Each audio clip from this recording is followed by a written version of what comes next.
All right, but seriously, who cut the onions?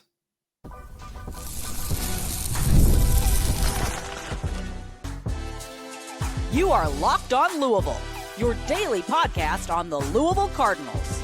Part of the Locked On Podcast Network, your team every day. Card Nation, what's going on, everyone? Welcome into this Monday edition of the Locked On Louisville podcast. I'm your host, Dalton Pence. This is my fifth year covering the University of Louisville, third year hosting this show, and I want to take the time to personally thank you all for making us your first listen of the day. Just a reminder, the show is free and available on all streaming services 5 days a week, your team every day. This episode is brought to you by FanDuel. Right now, new customers can get $200 in bonus bets when your first $5 bet wins. All you have to do, visit FanDuel.com to get started. On Saturday, Louisville got the W on Senior Day, 68-48 over the Stanford Cardinal, the ninth straight victory for Pat Kelsey's team heading into postseason play. We'll talk about the revival, the special moments after the game on Saturday. We'll discuss the good and bad from the performance against Stanford. The Cardinals didn't shoot the ball well from three-point land, but they were really good defensively. And with the ACC Tournament set, seeds have been finalized. We'll discuss what Louisville's path would look like to get to their first ACC championship appearance. Louisville has won 9 straight games, defeating Stanford 68-48 on Saturday at the KFC Yum Center. They led for the vast majority of this game against the Cardinal. They were leading by double digits at halftime, and it got a little interesting in the second half, but for every Cardinal run, the Cardinals ended up counteracting with an even larger run. So 20-point victory. The win, fantastic. Can't really take too much away from a 20-point victory. But I want to focus on the final minute of the game and the postgame. You know, this was a bittersweet day because it's sweet that you have, postseason play. It's the last home game of the season. You know, you celebrate the senior class, but it's bitter because you just don't want the season to end.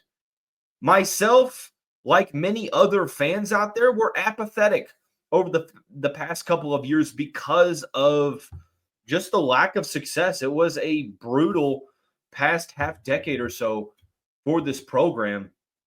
Haven't made the tournament since 2019. And you knew that when Kelsey started taking seniors out, he took Terrence out and there was a standing ovation. Chucky's name was being chanted while he was hitting free throws. He got taken out. Standing ovation there was just awesome.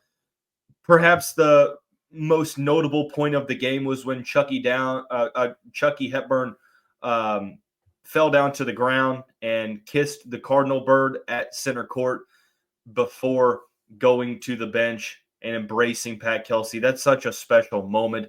And then you get to the postgame, and it was incredible. The vibes were high. I mean, you win a 20-point game. You've won 9 straight. You secure at least a top 2 finish in conference tournament play with the potential at number 1. Now, Duke ended up winning on Saturday night, so it didn't matter at that point, but still a top 2 finish. And after the game, when they started playing the tribute video, and Good Riddance by Green Day is always one of those like journey destination songs where it can get a little emotional depending on what the song is pertaining to. And in this case, there was a video of, compiled clips of the seniors just bonding together and having a ton of fun throughout the year.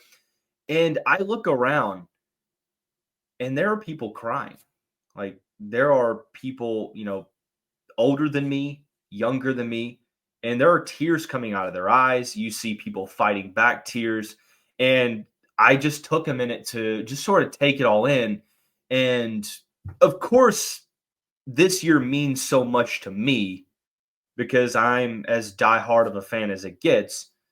But there's just something about being in an arena full of what the attendance was, 18,707, which was the largest the attendance has been since 2020.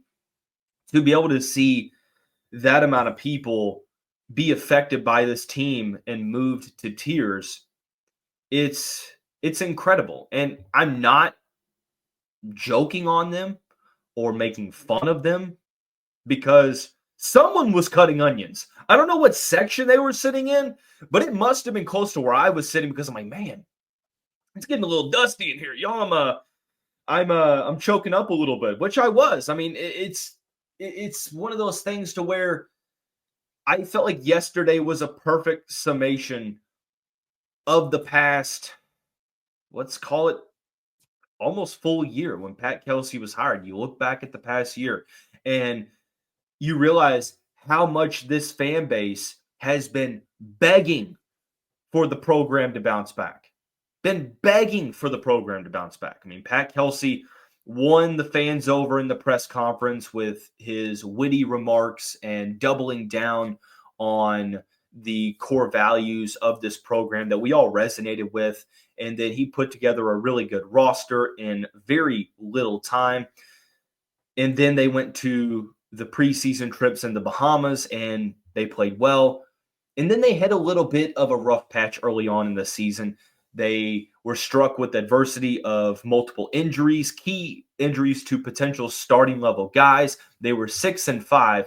And now you look back over the past couple of months and you see a team that is now 25-6, ranked inside of the top 15 and pretty much a lock to go to the NCAA tournament. And it gets emotional when you sort of look back on the journey and realize how appreciated and loved this team was. Because, I said this mantra once, I'll say it again. You know how far we've come if you know where we've been. And the reality is, for those opposing fans that just don't get it, they're like, why? You're crying over this? You're emotional because it's senior day for a team that's 25-6. They're playing in a bad ACC and they're potentially not even going to be higher than a 4 seed. Like, what is it here? And my response to that is, well, you just don't get it, because your program hasn't been riddled by scandal over the past decade. Scandals, sorry, plural. Chances are, if you cheer for a good program, you've been to the tournament since 2019. You've won a tournament game since 2017. Your fan base hasn't been completely just clowned on by the rest of the country because of the mishaps of those in the program. Your program hasn't been a laughing stock of college basketball. And if one of those things applies to your program, then I would probably bet to say that not every one of those things applies to your program. Louisville was at the bottom, man. They had hit rock bottom. And this is one of the most passionate, if not the most passionate fan base, one of the most passionate fan bases in college basketball. Louisville is a college basketball town. Kentucky is a college basketball state. So unless you know how far we've come from where we were, it doesn't matter. You don't know how miserable these past couple of years have been. And to see a group come in and embrace this university and this community, and not only show that they understand us off the court, but get the wins on the court and do it so quickly and so drastically, it's special. The revival, we'll talk about this being a revival of the culture, of the standards, of the on-court success. You're trying to revive the Cardinals on the court. No, you're trying to revive a program. This program needed resuscitation, and Pat Kelsey and company came in immediately and brought us back. Now, I don't think that this is the end goal, of course. I mean, you still have to continue to progress and prove that you can be a perennial contender. But as far as first steps go in the right direction, this is a leap forward. This is a leap. So, any of those people out there getting emotional, good for you.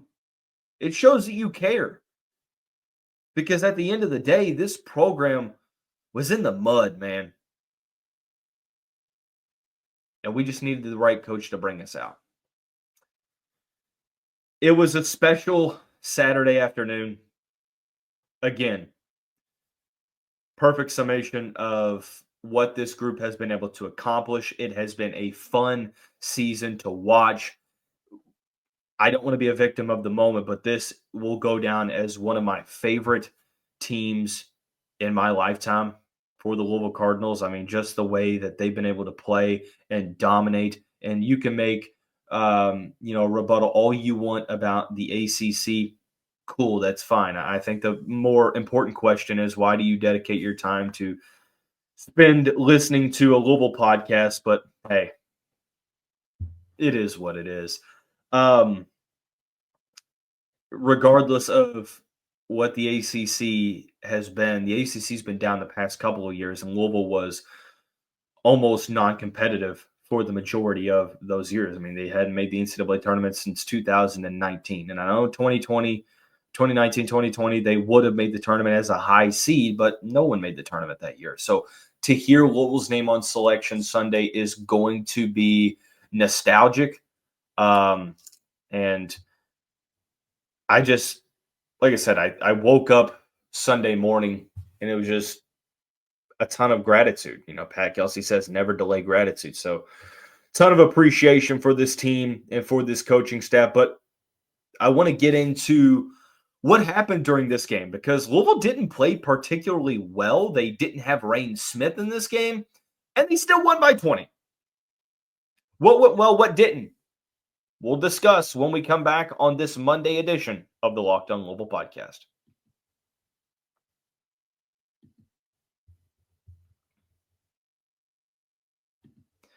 Get the supplies you need from the site made for the skilled trades, Supply House. Whether you're in plumbing, HVAC, or electrical work, Supply House is the reliable way to order products online.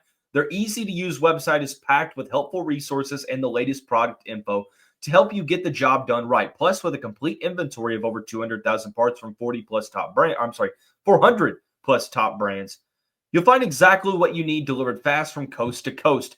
If you need help with an order, Supply House offers expert support and industry-leading service, so you'll always talk to a real person. And for the trade pros out there looking for an extra edge, their free Trade Master program offers exclusive perks like a dedicated phone line, free shipping, and even discounts on every order. Thousands of skilled professionals are already taking advantage, so now it's your turn to do the same. Join the Trade Master program today at supplyhouse.com/TM and start ordering plumbing, HVAC, and electrical supplies with just a few clicks. Use the promo code SH5 for 5% off your first order. That's supplyhouse.com. And before we get into the next segment, I want to take the time to tell you about our friends over at Wayfair. Your home should reflect your style, and with Wayfair, it's easier than ever to make that happen. Whether you're looking for a simple refresh or tackling a large home project, Wayfair has everything you need in one place. The huge selection makes it easy to find the perfect piece, no matter your space or budget. From cozy furniture and stylish decor to kitchen essentials and outdoor must-haves, Wayfair has it all. I was looking for a new rug to tie my living room together because I made the decision to get a puppy in the summer, and that puppy decided to make my rug its chew toy, and thus had to get a new rug, and Wayfair was there to help me out. Head over to wayfair.com and find something that fits your style today. That's WAYFAIR.com. Wayfair, every style, every home.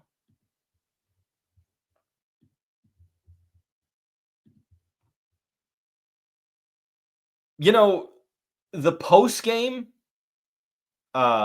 celebrations and the senior day recognition sort of overshadow the Cardinals' performance against Stanford because, truthfully, it really wasn't the greatest. Like, Louisville scored 68 points, and yes, they won by 20, but it wasn't a perfect performance. And I'm not going to completely be unfair and magnify small issues that don't really matter all that much, but there are some things that I feel like are still recurring issues. Offensive rebounding being one of the main ones. The Cardinals gave up 12 offensive rebounds. Now they did out-rebound the Cardinal 40-33, and that is key. They should have, because they averaged more rebounds on a nightly basis than Stanford did. But the main matchup was going to be against likely, honestly, probably locked in future first team All ACC Maxime Reyne. Limiting him was objective number one for Pat Kelsey's defense. Reyne played 34 minutes. He had a game high 17 points on 3 of 7 shooting from the 3-point line, 6 of 13 from the field, 2 of 5 from the free throw line. He also had 11 rebounds. So he didn't get to his season average in points. He averages very close to 20 points a game. He looks like he barely got his rebounds number. But this was a classic case of, okay, if one guy goes off, cool. But that one guy can't beat you for the most part, because that has been the story of the season for Stanford. Maxime Reyne goes off, but he doesn't get much help. And credit to Louisville for making life difficult for the remainder of their opponent's supporting cast.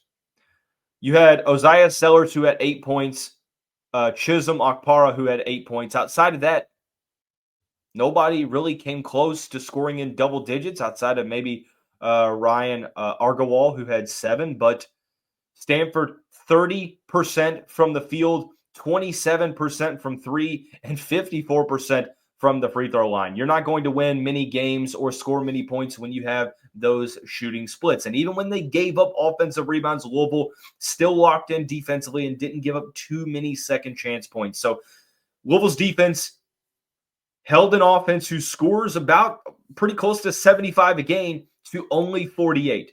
And the Cardinals didn't have many open shots. They had some. Reyne hit a couple. But I was impressed with Louisville's three-point defense. They did a good job of denying Stanford in the paint. And I can't really take too much away from the Cardinals' defensive effort. They outscored Stanford 42-16 points in the paint. They forced 12 turnovers, and that was nice. Louisville had 10 turnovers of their own. They shot 44% from the field and 90% on 9 of 10 attempts from the free throw line. They out-rebounded Stanford by 7. They had one more offensive rebound. They had 13. But it was the three-point shooting, 22.7%. They made 5 of 22. And this is where you could feel the loss of Reyne Smith. Like, even when Reyne's not hitting his shots, the gravity of having him on the court forces defenses to defend Louisville a certain way. And what you saw against Stanford was honestly what teams had been doing more and more over the past couple games. That's, doubling the post and denying the penetration into the lane and forcing Louisville to shoot. And when you have Reyne Smith hitting multiple threes, and you have Terrence Edwards going 7 of 11 from 3, and Chucky Hepburn making some threes, then that defensive objective is not going to be really all that successful. But when you don't have a guy like Reyne Smith, who classified day-to-day with an ankle injury, we'll see what his status is going to be heading into the ACC tournament, but it seems like the Cardinals dodged a bullet there with a long-term ankle injury diagnosis. And Pat Kelsey mentioned that Reyne is a fast healer, so that's something to hope continues at Louisville. And the Cardinals had a good amount of open shots in this one. Hepburn was 0 of 5, Edwards 1 of 8, Hadley 1 of 2. Going to be tough to win many games when you shoot that bad from 3. And I don't think that the Cardinals will continue to shoot that bad. It was just a bad shooting night. But you you add these issues together, like the 3-point shooting, not having Reyne Smith, offensive rebounding issues, turnovers, a stagnant offense at times. He still won by 20 points. That's where it's like, okay, I know that the ACC is not the greatest.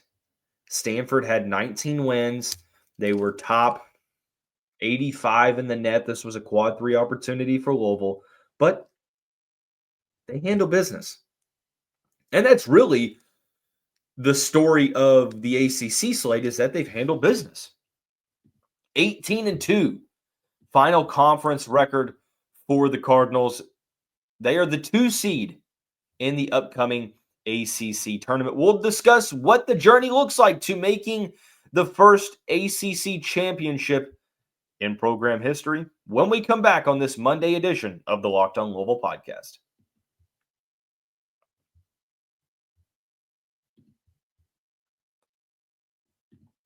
March Madness is here. FanDuel is giving you the chance to get in on the action like never before. Right now, new customers can get $200 in bonus bets when your first $5 bet wins. That's 200 extra bucks to use on everything from buzzer beaters to Cinderella stories and even who's cutting down the nets. For me, tournament games happening almost every day. There's always something exciting to bet on. And the FanDuel app is simple to use. And when I win, I get paid instantly with no waiting around. And that's just icing on the cake. So before the postseason starts for the Power 5 conferences, visit FanDuel.com and get in on the college hoops action all tournament long.